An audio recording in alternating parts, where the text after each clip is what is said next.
네, 안녕하십니까. 우주 1356의 김상훈입니다. 예, 오늘 강의 내용은 블록체인 바로 알기. 자, 블록체인을 정확히 이제 아셔야 또 올바르게 사용을 하실 수 있겠죠. 그리고 또 가짜 블록체인에 속지 않을 수 있겠죠. 그래서 오늘도 예, 10년 이상 블록체인 기술을 접하시고 8년 이상 블록체인 관련 업무를 봐오신 우리 우주 1356의 블록체인 자문위원 리암 김님과 함께 하겠습니다. 안녕하십니까? 네, 안녕하세요. 리암입니다. 강의 시간에 들으셨던 분들은 다시 한번 들으셔가지고 좀 숙지를 하시면 좋겠습니다. 빠르게 바로 가실까요? 블록체인 바로 알기. 오늘은 블록체인에 대해서 이야기를 할 건데요.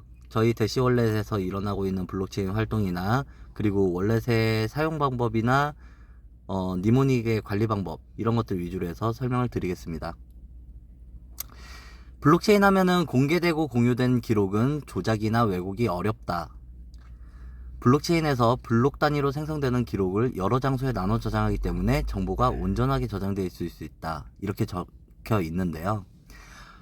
간단하게 생각해 보면은 우리 인터넷상에는 정보가 저장되어 있다고 하더라도 우리가 그거를 별도의 서버를 필요로 하지 않으니까요. 인터넷상의 정보가 모두가 열람할 수 있게 저장되어 있기 때문에 그것의 위변조, 조작이나 왜곡이 불가능하다는 거예요. 그런 기술을 사용하는 블록체인을 당연히 지향해야겠죠. 블록체인이라고 하지만 블록체인이 아닌 경우들이 굉장히 많이 있고요. 블록체인이라고 해서 정말로 블록체인이지만 실상을 알고 보면은 유저들이 좀 손해를 볼 수 있는 그런 부분들이 있기 때문에 잘 선별해서 똑같은 블록체인을 사용하더라도 좋은 그리고 정통의 블록체인을 사용해야겠죠. 은행 같은 경우에는 감독 규정이 따로 있습니다. 거기에서는 뭐 신고사항이라던가요, 주식의 보유, 임원 자격, 건전 경영지도, 외환 건전성 감독, 그리고 이용자 보호, 사고 예방 이런 것들을 항상 감독 규정에 넣고서 감독을 하는데요. 이렇게까지 감독을 하는 이유는 누누이 말씀드리지만 은행이라고 해서 모든 데이터가 완전 무결하진 않아요. 제 자산이 항상 그래도 넣어져 있는 돈이 1,000만 원이면 1,000만 원이라고 계속해서 잘 출력이 되겠지만 이게 그렇지 않을 수도 있다는 거예요. 은행 서버 역시도 그냥 컴퓨터 전산으로 이루어지기 때문에. 그리고 정말 그런 일은 이런 감독 규정에 의해서 발생하지 않지만 마음만 먹으면 은행이 고객들의 자산을 마음대로 변동시킬 수도 있는 그런 위조나 변조 이런 것들이 가능한 그런 컴퓨터 전산을 활용하고 있죠. 물론 이런 감독을 받고 있고 은행의 그런 접근 권한을 갖고 있는 임직원들은 절대로 그런 일을 할 일이 없겠지만 가능은 한 얘기라는 거예요. 그래서 우리는 블록체인을 꿈꿔왔습니다. 암호화폐를 시도했던 것은 아시다시피 이 데이비드 차움 아저씨가 벌써 한 30년도 훨씬 더 전에, 지금으로 치면 한 거의 50년 가까이 됐죠. 오래됐네요. 네. 그때부터 이 암호화폐, 탈중앙화되어 있는 암호화폐를 꿈꾸기 시작했었고요. 암호화계의 아버지라고 불리는 데이비드 차움은 이메일부터 시작해가지고 이 화폐 역시도 암호화폐를 만들어야겠다. 그래서 이캐시라는 것을 제작했었고요. 비트코인보다도 27년이 빨라요. 그리고 이 데이비드 차움 아저씨는 XX 코인이라는 것도 만들었는데요. 그래프에 보시다시피 지금 초반부에만 볼륨이 있죠. 그리고 후반부에는 볼륨이 거의 없어요. 가격 역시도 많이 다운되어 있고요. 네. 네, 상장가보다도 훨씬 더 떨어져 있는 모습이죠. 네. 그래서 이렇게 블록체인 쪽에, 암호화폐 쪽에, 암호학 쪽에 이렇게 정통한 사람이 만들더라고 하더라도 그 가치를 유지할 수 있는 그런 근거는 되지 않는다는 겁니다. 그러다 보니까 암호화폐를 만든 사람들은 대체로 얼굴을 드러내지 않아요. 저 같은 경우에는 뭐 암호화폐를 만들지는 않았지만 갖가지 회사에서 자문을 하거나 기획을 해가지고 암호화폐의 탄생에 공헌을 한 적이 많이 있는데 그때 역시도 블록체인의 창립 멤버는 자신의 신원을 밝히지 않습니다. 가장 유력한 그 사토시 나카모토라고 주장되고 있는, 지목되고 있는 도리안 나카모토가 위에 있는 사진이고요. 그리고 왼쪽에는 크레이그 라이트라는 사람이고 오른쪽에는 닉 사브라는 사람이에요. 이렇게 3명 정도가 지금 유력하게 좀 지목이 되고 있는데요. 물론 크레이그 라이트 같은 경우에는 본인이 직접 비트코인을 만든 사람이다라고 주장을 하고 있어요. 그런데 뭐 별로 신빙성은 없어 보이고요, 개인적으로. 그래서 닉사브 역시도 마찬가지이고 도리안 나카모토 역시도 마찬가지이고 자신이 블록체인의 창시자는 아니다, 그 사토시 나카모토는 아니다 라고 이야기를 하고 있는데요. 아직도 밝혀지지 않았지만 전체의 한 5% 정도 해당하는 그 수량을 그 사토시 나카모토의 계정으로 추정되는 그 계정에 보관이 되어 있습니다. 그것은 우리가 지난번에 말씀드렸을 때는 50% 이상 정도만 있으면 시장을 좌지우지할 수 있다고 말씀을 드렸었는데 비트코인 같은 경우에는 개당 가격이 굉장히 높아져 있고 시총이 굉장히 크죠. 그리고 상징성도 있고요. 그러다 보니까 단 5%만 갖고도 5% 정도만 하더라도 100만 개가량 되잖아요. 100만 개가량 되면은 그 100만 개의 비트코인 갖고서 시장에 한 번에 덤핑을 시킨다던가 하는 방식으로 비트코인 자체의 신뢰성을 무너뜨리고 코인 시대를 종식시킬 수도 있을 만큼의 수량이 돼요. 그렇기 때문에 비트코인 갖고서 와서 만약에 디앱을 생성하기도 어렵지만, 그리고 스마트 컨트랙트 기능도 없지만 비트코인 갖고서 와서 디앱을 생성할 수 있다고 하더라도 우주그룹 입장에서는 비트코인을 채택해서 활용할 이유는 없었던 거죠. 이 블록체인이라는 게 사실 엄청나게 뛰어난 기술이고 막 와 이런 기술이 다 있어 하고 혁신적이고 그런 내용은 아니에요. 하지만 이 정도 차이를 갖고 있습니다. 기존의 관리 서버 및 시스템은 주판이라고 치면은 블록체인으로 스마트 컨트랙트로 이루어지는 시스템은 거의 전자계산기 수준, 그 정도로 많이 발전을 한 거죠. 주판 같은 경우에는 써보셔서 아시겠지만 탁 하고 튕기면은 이게 아래로 내렸다고 생각했는데 세게 내리면 위로 튕겨 올라갈 때도 있잖아요. 예, 사람이 조작하면서 실수할 수도 있고요. 계산 결과가 잘못될 수도 있어요. 하지만 전자계산기 같은 경우에는 누를 때 실수만 없다면은 당연히 정확한 값을 도출할 수 있겠죠.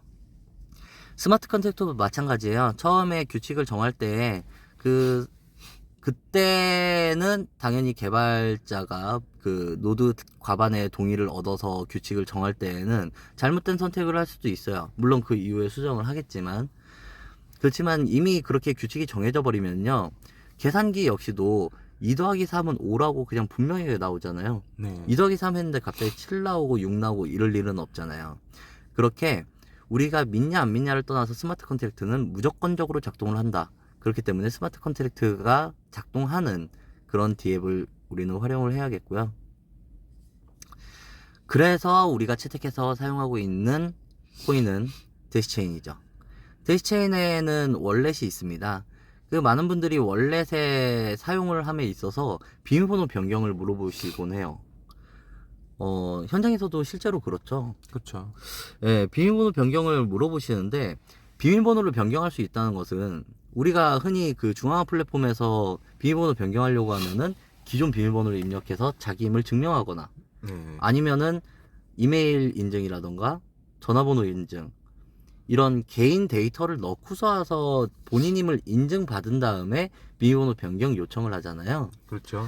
예, 그렇게 할 수 있다는 것 자체가 중앙화예요. 그래서 비밀번호 변경은 진짜 탈중앙화되어 있는 암호화폐 월렛인 대시 월렛에서는 있지 않고요. 다만 비밀번호를 변경하고 싶으시면은 여기 나와 있는 방법대로 메인 화면에서 점 3개를 클릭하신 뒤에 나타나는 화면에서 삭제를 진행하셔서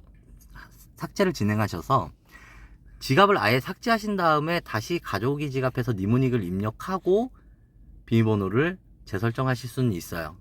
물론 비밀번호를 아예 모르신다면은 이 삭제 과정조차도 비밀번호를 칠 수 없으니까 불가능하겠지만, 그럴 때는 그냥 월렛 자체를 지워버리시고 초기화해서 사용하시면 되겠습니다. 그러면 다시 가져오기 할 때 비밀번호를 설정할 수 있으니까요. 그런 방식으로 해서 비밀번호를 설정하시면 돼요. 이 비밀번호를 설정하는 것은 2차 비밀번호 같은 거거든요. 중앙화 플랫폼에서 생각해보면 우리가 비밀번호 입력해서 로그인을 했지만 뭔가 간편 결제라던가 간단한 행위를 할 때는 핀 번호 같은 것들을 추가로 입력하잖아요. 그렇죠. 그렇지만 핀 번호를 잃어버렸다고 하더라도 비밀번호를 알고 있으면 그리고 내 개인정보가 온전히 있으면 그것을 다시 복구할 수 있듯이 이 비밀번호는 대시월렛에서 중요하지 않아요. 중요한 것은 니모니 코드가 중요하겠습니다. 자, 그런데 우리가 이쯤 오면은 좀 궁금해지는 게 있어요. 대시월렛은 탈중앙화라는데 왜 거기에 디앱인 메타허브에서는 KYC를 할까요? 이 KYC를 해야 되는 필요성은 여러 가지가 있겠지만 일단 메타허브 자체는 금융 플랫폼이에요. 네. 금융 관련해서 나오면은 아무래도 당국 규제를 직접적으로 저촉받을 확률이 높습니다. 때문에 이 당국 규제에 대한 빠른 대응을 위해서도 KYC를 해서 개인정보를 좀 확보해서 불법 자금 세탁 방지를 위한 노력을 해야 되겠고요. 그리고 마약이나 뭐 도박 자금 이런 것들로 악용될 수도 있잖아요, 코인이. 최근에 보면은 비트코인 갖고서 와서 많은 범죄 행위에 대한 그 대가성물로 비트코인이나 이더리움을 받는 그런 범죄들이 많이 있죠. 네. 엠번방 사건 같은 경우에도 그랬었고요. 네. 예, 텔레그램이나 기타 카카오톡에서 혹은 사이트에서 일어나고 있는 모든 불법적인 일들에서 이 암호화폐를 악용하는 사례들이 많이 일어나고 있어요. 때문에 이런 것들에 대한 추적과 관리를 위해서는 금융 플랫폼에서만큼은 어쩔 수 없이 KYC를 시행을 해야 되죠. 그래서 우리 국내 거래소들, 해외 거래소들도 마찬가지고요. 거래소에서 같은 경우에는 KYC를 필수로 하게 되어 있죠. 네. 거래소를 이용하려면은 KYC를 반드시 이용하게 되어 있고요. 그렇기 때문에 거래소나 그런 중화되어 있는 플랫폼이라고 보시면 돼요. 거래소 역시도. 그래서 메타허브에서는 물론 직접적으로 지급되는 예를 들어서 예치 이자라던가 그런 부분들은 다 스마트 컨트랙트로 자동으로 이루어져요. 그거에 대해서 우리가 통제할 수 있는 방법은 없습니다. 물론 수수료율이나 이런 것들에 대한 변경 사항에 대한 것은 메타허브 자체에서 할 수는 있지만 그 규칙을 이미 정해놓은 거에 대해서는 정해놓은 규칙대로 오차 없이 지급이 될 수 있도록 스마트 컨트랙트를 활용한다는 거죠. 자, 그래서 메타허브에서는 KYC가 필요한 거고요. 물론 개인이 관리 미흡으로 인한 도난이 발생하기도 해요. 그래서 그 개인이 관리 미흡으로 인해서 도난이 발생하면은 그나마 중앙화 개인정보를 보관하고 있는 메타허브 대부 주식회사에서는 그에 대해서 추적해서 관리할 수 있기 때문에 이런 부분들이 필요한 거고요. 그렇다고 해서 그 메타허브에 있는 자산을 메타허브 대부 주식회사라던가 뭐 제이슨 팝이라던가 그런 기술적으로 마음대로 할 수 있는 방법은 없어요. A 고객이 갖고 있는 메타허브의 자산을 B 고객한테 마음대로 이동시키거나 A 고객이 갖고 있는 메타허브 자산을 마음대로 삭제시킬 수는 없다는 거예요. 그렇기 때문에 중앙화 탈중앙화가 적절히 가미되어 있는 디앱이기 때문에 메타허브에서는 KYC가 필요로 한 것으로 인지하시면 되겠습니다. 자, 이제 마지막으로는 블록 넘버의 의미에 대해서 간략하게 말씀을 드릴게요. 월렛의 메인 화면에 보시면은 블록 하이 하고서 와서 7자리 숫자죠. 그래서 이렇게 숫자가 있는데요. 이 숫자가 의미하는 바는 지금 이때까지 발생한 총 블록수예요. 블록수는 뭔가 행위 하나를 했을 때 발생을 하고요. 전송 역시도 행위 하나죠. 우리가 지금 여기에 보시면은요. 작은 화면이지만 각각의 이 블록들이 생성될 때마다 블록 번호가 올라갔어요. 그러니까 제가 한 블록을 생성한 다음에 다음 전송을 했을 때에는 전 세계에서 일어나고 있는 전국에서 일어나고 있는 모든 블록 행위들이 일어나고 있는 와중에 했기 때문에 블록 넘버는 계속해서 올라가는 모습을 볼 수 있죠. 네. 하지만 이 블록 넘버라는 것은 한 개의 전송, 한 개의 트랜잭션만 의미하는 것은 아니고요. 같은 블록이라고 하더라도 지금 활동이 하나이면은 전송이 여러 개가 발생하는 경우, 디앱에서 발생하는 경우죠. 그렇게 여러 개의 활동이 발생하는 경우에도 그냥 한 개의 활동으로 치고 블록 넘버가 하나만 생성이 돼요. 그래서 이런 것을 토대로 지금 현재 블록이 어느 정도까지 생성이 되어 있고, 지금 블록이 생성되고 있는 속도가 대시 월렛의 세계화가, 그리고 어느 정도로 많은 유저들이 실제로 실활용하고 있는가, 이런 것들을 유추해 볼 수 있게 되는 거죠. 자, 이거는 땡땡일보가 한때 전광판을 서울의 곳곳에 많이 있죠. 물론 지방에도 있지만 서울에 굉장히 많이 있는데, 이 전광판이 해킹을 당했어요. 그것도 중학생한테 당했어요. 그래서 땡땡일보 전광판 중학생한테 다 털렸죠? 이러고서 와서 지금 조롱성 메시지를 띄워놨는데, 물론 이 친구는 이 정도까지 일이 커질 줄은 모르고 그냥 장난삼아 했다고 해요. 전광판의 코드 자체가 노출이 되어 있어서 그거 갖고 과연 내가 이거를 해킹 가능한가 하고 해봤는데 실제로 해킹이 되었고요. 당연히 전광판 시스템은 블록체인 시스템은 아니었을 겁니다. 그러겠죠. 네, 중화되어 있는 전산 시스템이었기 때문에 가능한 일이고요. 이렇게 중학생한테 코드가 노출되어 버리니까 많은 사람들이 보는 이 전광판이 이렇게 농락당하는 모습을 볼 수 있었습니다. 뿐만 아니라 모 종교 사이트 역시도 중학생한테 털리고 똑같은 메시지가 송출이 됐어요. 이런 일이 발생할 수 있는 것은 중화이기 때문인데요. 우리 블록체인 하면은 모두 알고 계시죠? 이제는 해킹이나 위조나 변조가 불가능하다. 그럼에도 불구하고 흔치 않게 발생해요. 암호화폐 도난 사고가. 네. 지금 여기 보시면요, 유명 국내 거래소에는 빗썸의 공지사항도 떠 있는데, 빗썸 역시도 해킹을 당한 적이 수차례 되고요. 많은 암호화폐 회사나 거래소나 그런 곳에서 블록체인으로 이루어진 암호화폐를 도난을 당하곤 합니다. 심지어 중국이 아니죠. 북한에서는 아예 그냥 해킹 전담 팀이 있고, 저도 아는 루트를 통해서 북한에서 실제로 해킹하는 팀이 접선되는 과정을 본 적도 있어요. 아, 그래요? 네, 실제로 북한에서는 해킹 쪽으로 많은 인력과 영향을 투입하고 있고요. 그래서 지금 전 세계에서 일어나고 있는 모든 암호화폐 해킹의 한 절반가량을 북한 소행으로 볼 수 있을 정도예요. 뭐 그렇게라도 돈을 마련하는 거겠죠. 근데 이렇게 거래소들이 털린다고 해서, 거래소들이 해킹을 당한다고 해서 블록체인이 해킹을 당한다라고 오해를 하시면 안 돼요. 블록체인 자체는 해킹이 불가능한데, 해킹을 당한다면은 거래소의 중앙화 플랫폼 자체가 해킹을 당하거나, 우리가 개인적으로 해킹을 당하는 것은요, 내 핸드폰이 해킹을 당하거나, 노트북이 해킹을 당하거나, 아니면 개인 PC가 해킹을 당하거나, 인터넷선이 해킹이 당하거나, 네. 그런 식으로 중화되어 있는 무언가에서 우리가 입력하는 그 정보들, 당연히 니모닉 코드나 키파일이나 이런 주요 정보들을 그런 디바이스에 보관하기 때문에, 그런 디바이스가 해킹이 됐을 경우, 우리가 이용하는 프로그램이 해킹되었을 경우, 그럴 때에 블록체인에 해킹이 발생하는 거지, 블록체인 자체가 해킹이 된 것은 아닙니다. 물론 대시체인 역시도 그런 해킹의 보안이 아주 뛰어난 체인 중에 하나이고요. 그렇지만 우리가 이 대시체인을 개인의 부주의로 해킹을 당해서는 안 되겠죠. 그래서 다음에 4가지 방법을 추천드립니다. 하나는 디바이스 이온화예요. 저 같은 경우에는 지금 자택에 컴퓨터가 한 4대 정도 있는데, 그 중에 하나는 블록체인 월렛 관련해서만 보관이 되어 있는 컴퓨터가 있어요.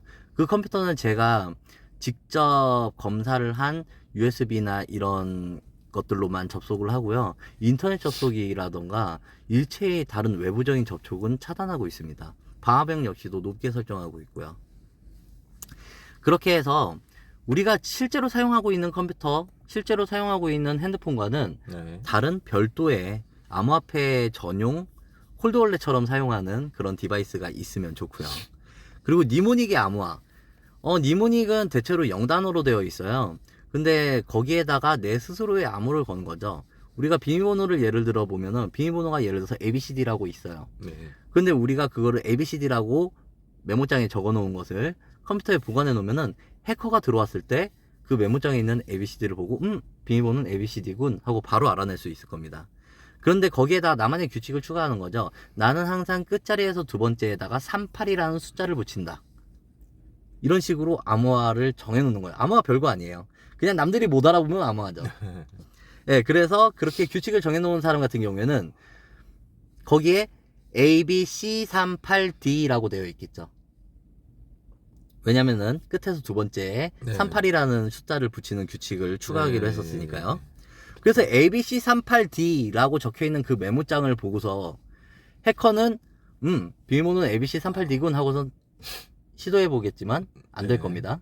그렇죠. 그런 식으로 니모니 코드에도 그런 규칙을 삽입을 하는 거예요. 네. 그렇게 해서 개인적으로 니모니 코드를 한 차례 더 암호화를 해서 보관을 하시면요, 그 규칙을 본인이 명확히 갖고 있는 한은 이 니모니 코드 보관하고 있는 파일은 나만의 암호화되어 있는 니모니 파일이기 때문에 해킹에서 보다 자유로울 수 있겠죠. 그리고 당연한 이야기지만 공공장소에 업로드 좀 하지 마세요. 카카오톡이나 텔레그램이나 그런 데에서 본인의 이렇게 지인들한테 도움을 요청하실 때 니모니 코드를 주면서 도움을 요청하시는 경우도 있고 그러더라고요. 아이고. 그러면은 다행히도 개인 1대1 채팅에서 그렇게 줬을 때는 그 사람 한 명을 믿냐 안 믿냐를 좀 결정을 지으면 될 거예요. 물론 그 역시도 위험한 활동이지만, 근데 단체 톡방이나 단체 텔레그램 그룹방에서 그렇게 니모닉을 올려버리면요, 내가 보여주고 싶은 그 사람만 보는 게 아니라 다른 사람도 보잖아요. 제가 이런 경우를 종종 보게 되는데 진짜 마음 같아서는 그냥 확 제 컴퓨터에다가 저장해 놓고 살아서 그렇게 좀 월렛을 해킹할까라는 생각이 들 정도로 정말 고양이한테 생선을 맡겨놓으시는 분들이 굉장히 많이 있어요. 아까 말씀드렸던 그런 같은 논리로 고양이한테 생선을 맡기는데 고양이 한 마리만 있을 때는 생선을 맡겨놓으면은 그 고양이가 먹으면 그 고양이를 혼내면 되고, 그 고양이가 안 먹으면 칭찬해주면 되는데 고양이가 10마리 있으면 그 중에서 어떤 고양이가 먹었는지 모르잖아요. 그렇죠. 그래서 단체 톡방이나 공공장소 이런 데에 니모니 코드, 비밀번호는 그래도 업로드가 돼도 대처가 가능하지만 니모니 코드나 키파일, 우리 대시월렛은 키파일로 형성하는 방법이 대중들의 제공이 되고 있지 않아서 키파일은 신경 쓰지 않아도 되는데 니모니 코드만큼은 반드시 공공장소에 업로드를 하지 마시기 바랍니다. 그리고 마지막으로는 이메일이나 파일들을 함부로 열람하는 것을 금지해 주세요. 요즘은 해킹 기술이 많이 발달해 가지고요, 그냥 클릭 한 번으로도 내 디바이스가 그냥 바로 해킹이 돼 버려요. 네. 심지어는 클릭하지 않아도 해킹되는 경우들이 있어요. 우리 와이파이 많이 쓰잖아요. 그렇죠. 핸드폰에서 와이파이를 켜고서 카페에서 사용하고 그러는 경우들이 있으실 텐데, 노트북 역시도 마찬가지고요. 그 와이파이 회선 자체가 해킹을 하기 위해서 해커가 잠입해 있다면은 내가 그 와이파이에 접속함으로 인해서도 내 디바이스가 해킹 당할 수도 있어요. 네. 그렇기 때문에 해킹의 위험도가 굉장히 높은 건데, 특히나 이메일이나 파일로 사람들이 많이 장난을 쳐요. 해커들이 사용하는 방법 중에서 이런 방법도 있어요. 저희가 먼저 번 시간에 정보는 가공하면 가공할수록 비싸지고 고급져진다고 말씀을 드렸는데, 간편한 예로 50세 이상의 여성 뭐 이렇게 특정해가지고 이메일을 혹은 전화번호를 네. 확보할 수 있겠죠. 그렇죠. 그렇게 돈을 주고서 와서 DB를 사거나 그렇게 해서 DB를 확보하게 되면은 그 확보한 DB를 바탕으로 해가지고 이메일을 다 전송해 보는 거예요. 예를 들어서 엄마 나 이번에 사진 찍었는데 잘 나왔나 봐줘 라던가, 그런 식으로 이메일이나 문자를 보내버리면은 부모된 입장에서는 당연히 뭐 사진 뭐 어떻게 나왔길래 하고서 눌러볼 거 아니에요. 그렇죠. 그 순간 해킹이 이미 시작되었습니다. 뭐야 사진 뭐 아무것도 없는데 하고 그 자식분한테 연락을 해보면 뭔 소리야 나 사진 보낸 적이 없는데 이미 끝난 거예요. 그 기계는 이제 제 것이 아닙니다. 그거는 본인 것이 아니에요. 이미 해커 것이에요. 그 해커들은요, 핸드폰 같은 경우에는 심지어는 이 카메라를 통해서 카메라가 켜져 있지 않아도 그 카메라가 비추고 있는 화면까지 볼 수 있다고 해요. 아, 그래요? 그리고 우리가 타이핑 치고 있는 거, 네. 그리고 우리가 보관하고 있는 파일들은 당연하고요.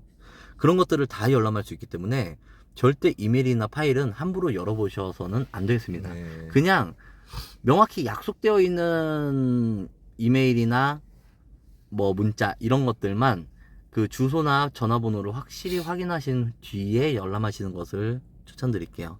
물론 그 역시도 디바이스 이원화를 하셨다면은 염려하지 않아도 되시는 부분이겠지만요.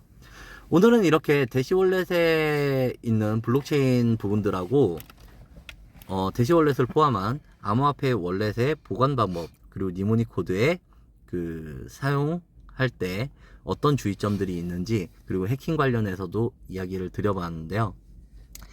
블록체인을 바로 알고 많이 알고 제대로 알수록 우리가 다른 사람들한테 설명하기에 너무 좋아요.